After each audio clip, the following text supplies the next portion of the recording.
Jeg hedder Magnus, og her har vi Frederik og Kasper. Jeg tror, det der skal til for at man kan komme med i Menukart er teamwork og team spirit og en masse arbejde. Færdig. Lort. Madstabling, den tager Kasper sig af. Kasper han forbedrer sig hele tiden. Det er måske ikke altid vores andres skyld, at vi er røget ud af konkurrencen. Fuck!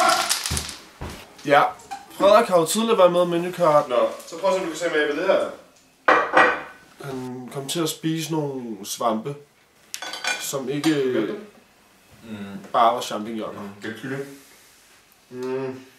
Okay. Kasper og Frederik er mine to holdkammerater, som jeg har trænet med i årevis. De sidste par gange har det ikke givet bonus.